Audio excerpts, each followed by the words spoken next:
இவங்க நாகராஜ், ஸ்ரேயா மூணாரை சேர்ந்தவங்க. இவங்க வந்து பெங்களூரில் ஒரு வருஷமாக இருந்தாங்க ஒரு ஃபார்மில். நான் தான் அதை அனுப்பிச்சது. அந்த ஃபார்மில் என்னென்ன வேலை பார்த்தீங்க? ஆடு மாடு டிராக்டர் ஓட்டிகிட்டு இருந்தேன். சரி. அப்புறம் வந்து ஆடு மாடு அவுட் சைடு கொண்டு போயிட்டு வருவேன். சரி.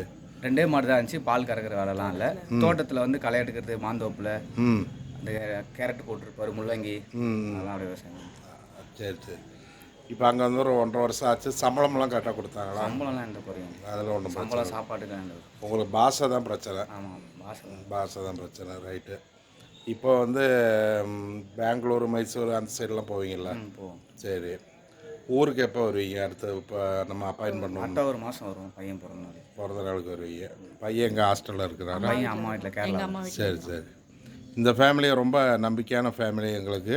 ஒரு வருஷமாக 1.5 வருஷமாக எங்களுக்கு எந்த பிரச்சனையும் இல்லை இவங்கனால. இவர் சரக்கு அடிக்கிறது, சிகரெட் அடிக்கிறது அதெல்லாம் எதுவுமே கிடையாது. அதே பெரிய ப்ளஸ் பாயிண்ட் எங்களுக்கு.